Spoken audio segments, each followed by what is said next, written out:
여러분에게 생명이라는 것은 어떤 의미인가요? 또 삶이란 어떤 의미인가요? 일반적으로 모든 생명과 삶은 존경하며 보호받아야 하는 것입니다. 그것은 나는 물론 나 아닌 다른 존재 역시 그래야만 합니다. 그런데 여기 자신의 판단만으로 타인의 생명과 삶을 당연하다는 듯이 끝내는 사람이 있습니다. 오늘은 자신이 만든 등장인물의 매력에 흠뻑 빠진 작가가 망설임 없이 주인공을 바꿔버린 소설을 가져와 봤습니다. 소설 죽여 마땅한 사람들입니다.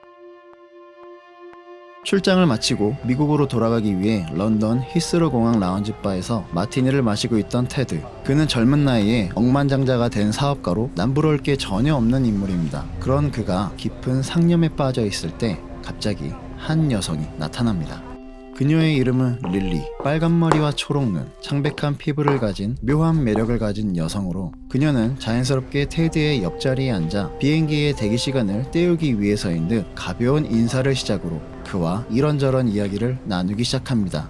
사실 출장 전 아내의 비밀을 알고 마음이 복잡했던 테드는 우연히 만난 릴리와의 대화가 썩 나쁘지 않았고 또 우연하게도 그들이 타는 비행기의 지연으로 인해 이들은 좀 더 많은 시간을 함께 보내게 됩니다. 잠깐의 대화를 통해 그녀와는 이 시간 이후 평생 만날 일 없는 완벽한 타인이라고 생각한 테드는 릴리에게 아내의 비밀을 말하게 됩니다.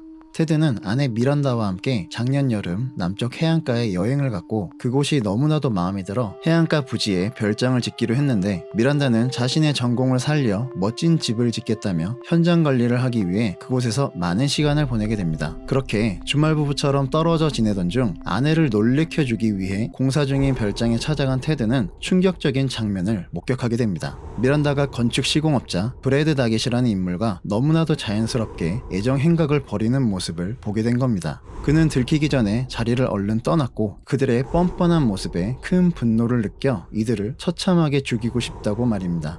어떻게 보면 아내의 외도에 화가 난 불쌍한 남자가 술기운에 빌어 다시는 볼 일 없는 상대에게 한풀이한 것으로 치부하고 상대는 적당한 위로를 통해 잠깐의 위안을 주는 걸로 끝나는 것이 일반적이었겠지만 문제는 테드의 대화 상대가 그 일반적인 것과는 거리가 먼 인물이었던 겁니다. 릴리는 현재 20대밖에 되지 않은 젊은 여성이었지만 어릴 적부터 자신의 삶에 피해를 주는 이들을 살해하고 그때 자기 자신의 감정과 마음을 음미하거나 테스트까지 해보는 사이코패스였던 겁니다. 결국 테드와 비행기까지 함께 타게 된 릴리는 한 가지 게임을 제안하게 됩니다. 공항에 도착하면 다시는 볼 사이가 아니라는 것을 이용한 완벽한 진실 게임을. 그 대화 속에서 테드는 자신을 위로함과 동시에 살인에 대한 정당성을 말하는 그녀가 혹시 미친 게 아닐까 하는 의심을 하면서도 릴리의 매력에 급속도로 빠져들고 도덕적 정당성과 편안함을 느끼게 됩니다. 그렇게 그들의 대화는 점점 일반적인 도덕성을 벗어나기 시작한 살인자의 진실 게임이 되어버리고 이 소설은 여기서부터 시작됩니다. 소설은 내용의 주체가 되는 인물들의 1인칭 시점으로 전개되는데 작가는 릴리의 시점에서 글을 쓰던 중 글을 쓰는 본인도 푹 빠질 만큼의 몰입력을 느껴 테드에서 릴리로 주인공을 바꿨다고 합니다. 또 1인칭이라는 점을 이용한 반전들은 매 순간 기가 막혔는데요. 현재 헐리우드에서 영화로도 제작 중이라고 해 이 스릴감을 영상미까지 더해서 볼 수 있겠다는 생각에 개인적으로 기대가 큽니다. 과연 작가가 책 속에 던져놓은 우연 속에서 그들의 이야기는 어떤 마침표를 찍게 될까요? 그리고 우리 시점에서 그들은 과연 얼마만큼 평범하고 가치 있는 삶이었을까요?